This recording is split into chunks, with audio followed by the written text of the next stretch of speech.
بسم اللہ الرحمن الرحیم۔ السلام علیکم، محمد علیم بات کر رہا ہوں جی۔ سورہ العادیات کی آیت نمبر 7 تک ہم پڑھ چکے، اور انشاءاللہ آیت نمبر 8 سے آیت نمبر 11 تک پڑھیں گے۔ اعوذ باللہ من الشیطان الرجیم، بسم اللہ الرحمن الرحیم۔ وَإِنَّهُ لِحُبِّ الْخَيْرِ لَشَدِيدٌ، وہ تو مال کی سخت محبت کرنے والا ہے۔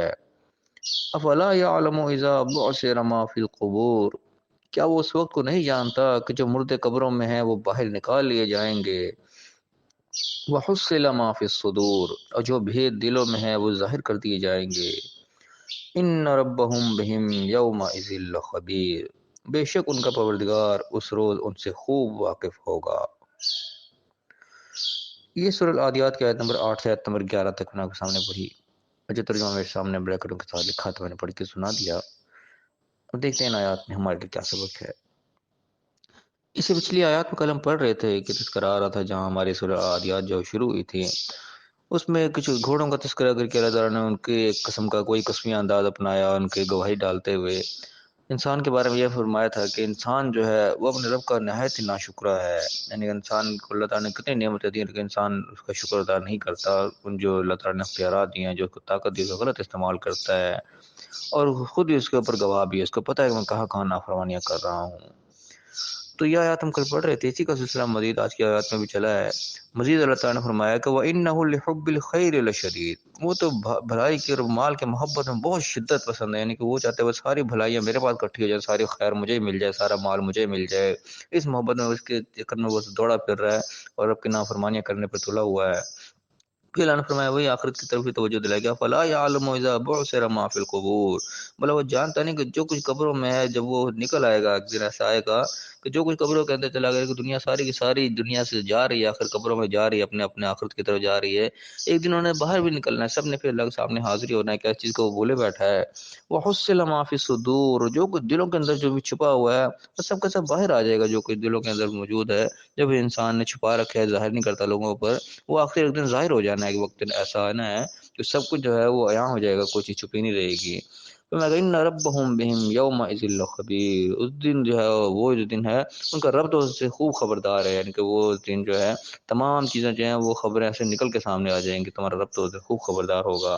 وہ کہ انسان اس دن کو بھلائے بیٹھا ہے، جو دنیا کے اندر نافرمانیاں کر رہا ہے، اس دن سے وہ بے خبر ہے کہ اس سے لاپرواہ ہے کہ آخر ایک دن ایسا آنے والا ہے جس میں سارے جو کچھ بھی ہے انسان کا جو چھپا ہوا ہے معاملہ، وہ سارا کا سارا لوگوں کے سامنے باہر آ جائے گا۔ اس وقت انسان چاہے جتنا بھی وہ نیک بنا پھر رہا ہے، لوگوں کے سامنے کتنا بھی باعزت ہوا ہوا ہے، لیکن اندر سے وہ کیا ہے لوگ اس کو نہیں جانتے۔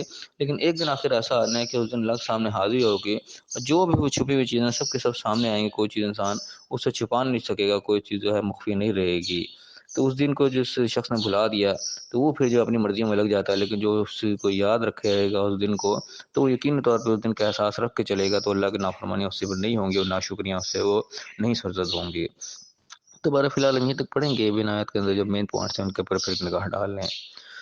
سب سے پہلی بات یہاں انسان کے بارے میں آپ بتا دی کہ انسان بھلائی کی جو ہے مال خیر سے مال بھی لیا جاتا ہے، یہ جو بھی اچھائیاں بھلائیاں اس کی محبت میں انسان بڑا شدید ہوا ہوتا ہے کہ ہر قسم کی بھلائی میرے پاس اکٹھی ہو جائے، کسی کو کچھ نہ ملے، سارا مال مجھے مل جائے، ساری دولت مجھے مل جائے، ساری خوشیاں جو ہیں ساری بھلائیاں میرے پاس اکٹھی ہو جائیں۔ انسان اس دوڑ میں جو ہے وہ لگا ہوا ہے، ایک دوسرے سے آگے نکلنے کے چکر میں جس نے بس دوڑ لگا رکھی ہے۔ پھر توجہ اللہ نے آخرت کی طرف دلائی کہ بھلا وہ جانتا نہیں کہ جو کچھ بھی ایک دن ایسا آ جائے گا کہ جو کچھ قبروں میں اس دن باہر نکل آئے گا سارا کچھ، گویا کہ مرنا بھی ہے، قبر بھی یہاں پہ یاد دلائی گئی، اور اس کے بعد اٹھنا بھی ہے وہ بھی یاد ہے کہ آخر اٹھ کے ہم نے اللہ کے سامنے حاضر ہونا ہے، جواب دہی ہماری ہونی ہے، ہم نے اللہ کے سامنے جواب دینا ہے۔